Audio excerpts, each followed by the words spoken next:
Alright, Chef Buck here, and today we're going to cook up a delicious seafood gumbo. Look at that crab claw. Does that scare you? No. If that scares you, maybe you should be eating grilled cheese.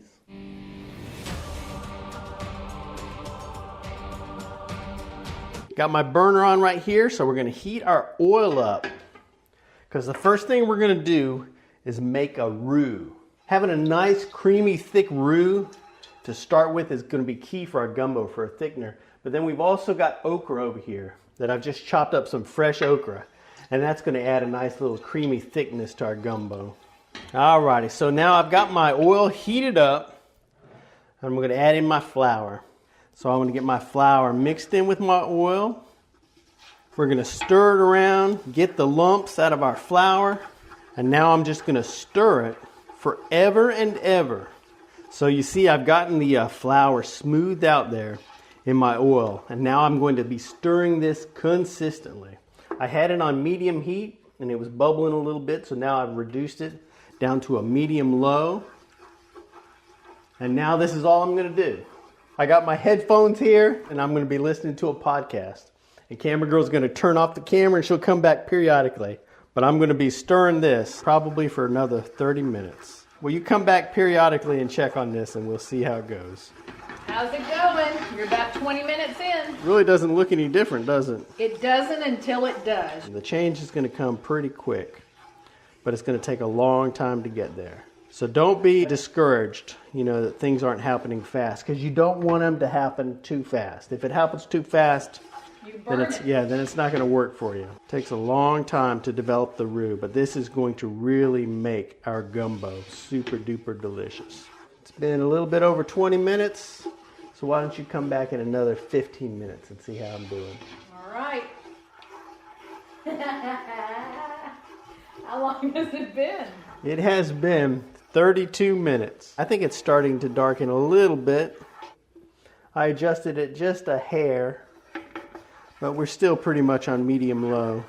But you can finagle with it, turn it slightly up or slightly down. But you don't want to mess with the heat too much, because it's going to take a while. You want to keep it in that low range. You go stretch out on the couch and eat some bonbons, and I'll keep stirring this roux. I think it looks a little browner now than when you turned on the camera. It does. Well, you come back in about 5 minutes, and I think it'll be ready to go. So it has been just shy of 50 minutes. I'm going to go ahead and take my headphones off. It's almost like a coffee ice cream color. So we've really toasted up that flour. But I'm going to go ahead and throw a little bit of butter in here to finish it off. So we'll have a little bit of that creamy, buttery flavor. I'll have all the ingredients down below. So now I'm going to throw all of my veggies in here. We're going to start to cool this down so my roux doesn't get burnt. I got a whole heap of onion here. I got some pepper here, a little red and green pepper, mostly green pepper, and some okra.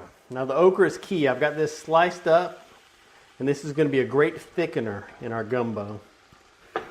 Got a little bit of celery for crunch, and then 3 large cloves of garlic.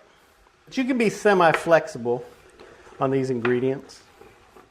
Now for some seasoning, I got some thyme here. Give this a little rub, wake up these flavors. I got some smoked paprika. Now this is a tablespoon.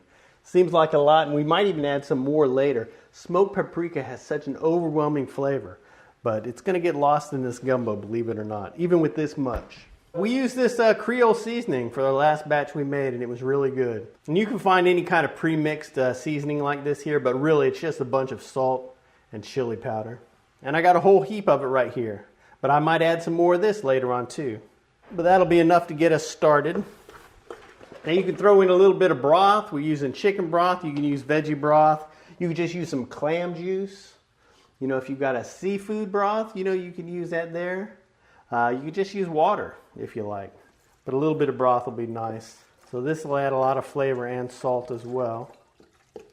Now I'm going to go ahead and turn my heat up to medium-high because we want to get our pot bubbling. We don't want a hard boil, but we definitely want to get this pot heated and bubbling through so we can get it simmering. I got a little bit of tomato sauce I'm going to throw in here. And then I got a can of diced tomatoes. These are just petite chopped up tomatoes. Get everything mixed together. Look how delicious that looks. And we ain't even come close to putting in all of our ingredients. Let me go ahead and cover this up and give it a few moments to come to a bubble. Since we're in New Orleans when we're making this gumbo, we had easy access to some gumbo crabs. And these crabs are already cleaned up. And it's definitely not necessary to use this ingredient in your seafood gumbo. But it adds a really cool look. And it'll add a little bit of flavor too, you know, while it's cooking up. But we're gonna go ahead and get this bubbling in here. So we'll just stir our crabs here into the mix to get a little seafoodiness going.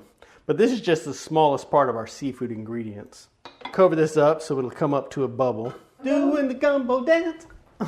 Doing the gumbo. So my pot's coming up to a bubble and I'm gonna reduce the temperature just down to medium. And I'll keep an eye on it, but I want it to simmer. I want it at a nice low simmer. And I'm gonna let it simmer away for about a half hour. And while that's going on, I'm gonna prep the rest of my seafood. And I just got some fish on sale here. I got a little tilapia and some cod and some shrimp. So I'm gonna cut this fish up into some smaller pieces, but you can use whatever kind of seafood you like. You know, you definitely want a little bit of shrimp, some white fish, and then Camera Girl really loves using a little bit of crab meat. So we've got some actual crabs in our pot, you know, that's going to give it a great look. But those don't have really a lot of crab meat in them, but we're adding a whole lot of lump crab meat. I'm going to go ahead and prep this fish, and we'll see you in a half hour. Beep, beep, beep, beep, beep. Had it simmering away for about a half hour. We've got a little bit of seafood in here with the crab, but now it's time to get Seafood Extreme. But before we get Seafoody Extreme, we're gonna go ahead and throw a little dish dash of Worcestershire sauce in there. Probably about a tablespoon. Now I got some hunks and chunks of fish right here. Yours are bigger chunks than mine. That's right, I like chunky chunks. I got some shrimp, peeled and deveined. And now I got my lump crab meat. Camera Girl says I should go through here and look for pieces of shell. But I already put crabs in here that are actual shells. So I don't have to look very hard to find shells in my seafood gumbo. And that's optional. You don't have to do this lump crab meat thing. You don't have to go down to the bank, you know, and talk to the guy and take out a loan and get the lump crab meat. Just skip the lump crab meat. Or add part of it. Don't add as much. There's no inexpensive amount of lump crab meat. Well, no. It's a racket. So now we're gonna get all this seafood stirred up in here. Look how crazy thick this seafood gumbo is with seafood. Yeah. And I'm gonna go ahead and cover it up and it'll return to a simmer and I'll let it go for another 10 minutes. Beep, beep, beep, beep. It has been cooking away here simmering for about 15 minutes. Oh, it's so good. But we like a lot of flavor flav. So we put some seasoning in it early on. But we're going to go ahead and finish off with a little bit of extra seasoning. I'm going to add about another tablespoon, boom, of this here Cajun Creole seasoning. And a little bit more smoked paprika. What the heck, I'm going to end up putting in a whole other tablespoon. You're just going to have to trust me on that. And then we'll add just a wee little bit more extra salt because it's gumbo. Now it is 5 o'clock right now. So I've been cooking this gumbo for 2 hours. And it took me about an hour to prep the ingredients for this here. So this was like a 3-hour process. So you know you're not going to whip up this gumbo lickety split. But I got a big old pot of gumbo here. You know, we're going to be eating on this for a while. Like I said, you don't have to use these crabs right here. But it really makes the dish look cool. You know, you have no doubt that this is a seafood gumbo. But if you're cooking for people that are squeamish, you know, you could just make them grilled cheese. You know, that's fine. Squeamish people deserve grilled cheese. Hey, I like grilled cheese. Well, maybe you'll get a grilled cheese on the side. Now, you could just serve this just like this here in a bowl with some bread, or you could serve it over some rice. You know, that's about the only 2 ways you can have gumbo. I'm going to make some rice. There's our delicious seafood gumbo. Put some green onions on top of our rice to give it a little bit of color. It is so good. This recipe makes a big, delicious pot of gumbo. So check it out. I'll have a link down below and take it over to myfoodchannel.com. You can check out all our recipes over there. If you're in the doghouse, this seafood gumbo might get you out of the doghouse. I don't know what you did, but you know, give this a try.